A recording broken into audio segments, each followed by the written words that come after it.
What happens if you try vacuuming your house without power? Nothing, right? Nothing really happens. The dust will still be there.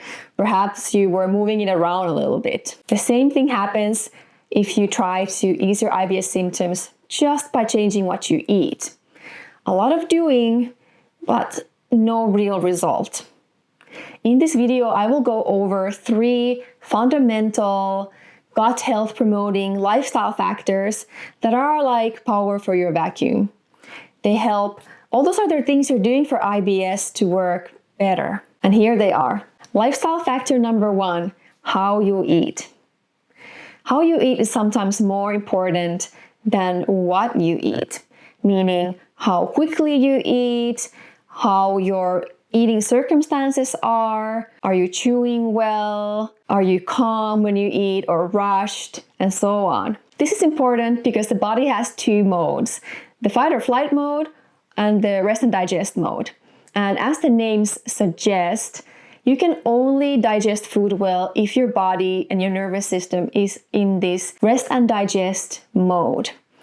And the way to switch your body to this mode is to eat in a calm place, sitting down, and cultivating a feeling of calmness, even if you might be a little bit rushed to eat.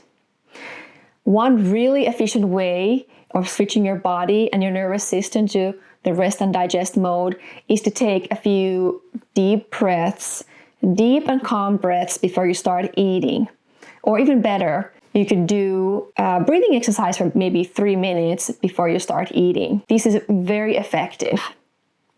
And one more thing that's really helpful for your digestion and that relates to how you eat is chewing really well. The better you chew, the better chances your digestion has to do its job well. The less you chew, the harder it has to work. And my rule of thumb is to chew until the food is pretty much a smooth puree in your mouth before you swallow. This lifestyle factor of how you eat your food is so important that if you overlook this factor, it might not matter at all what food you eat and you will have problems.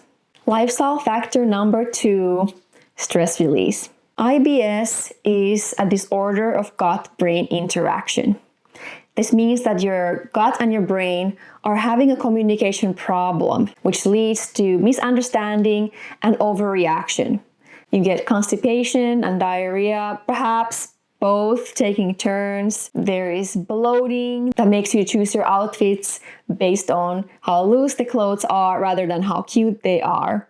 And pain, of course. Pain can be even debilitating because of gut-brain axis problems.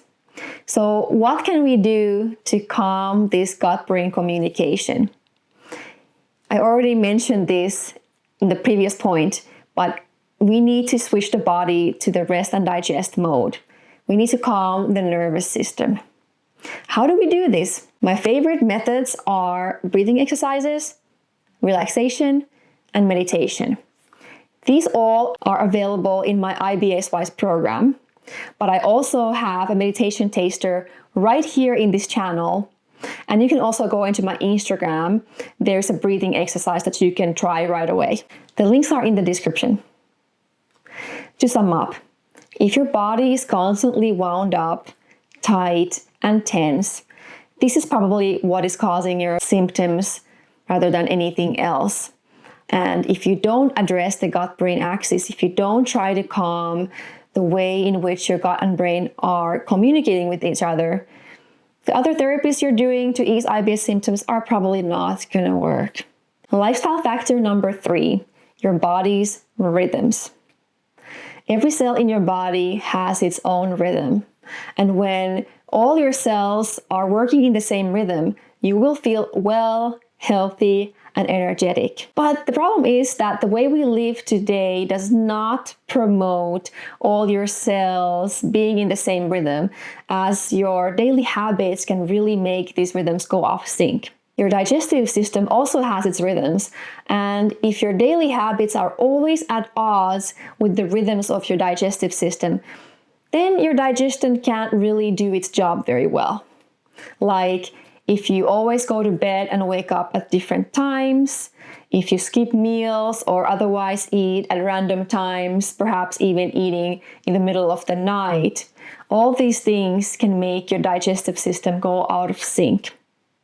So what I recommend, and this might be a little bit hard to do, but go to bed and wake up at the same time every day, even at weekends. That also will help you sleep better, which could have been lifestyle factor number 4 in this video.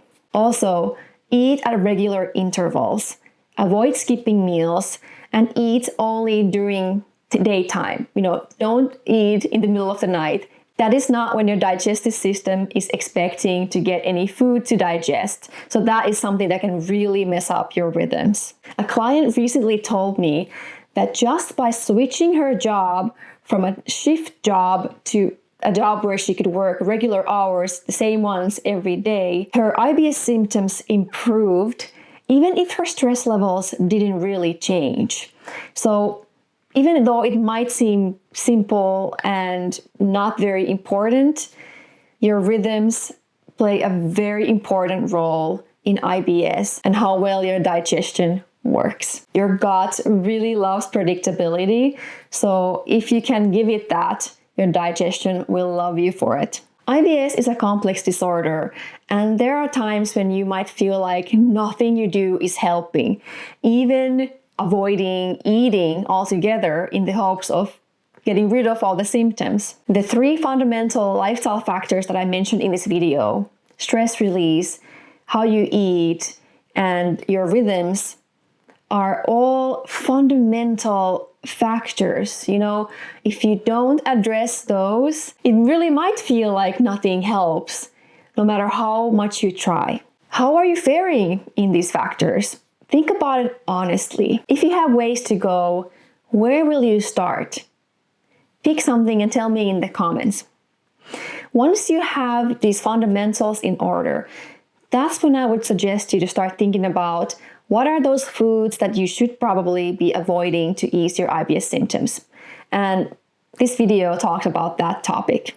Thank you so much for watching till the end. It tells me that you really care about feeling better and are ready to take action. The only way to feel better is to take action. There's no way around it. And you are in the right place. Subscribe to my channel to not miss any information-packed videos in the future. Thanks for being here. See you in the next one.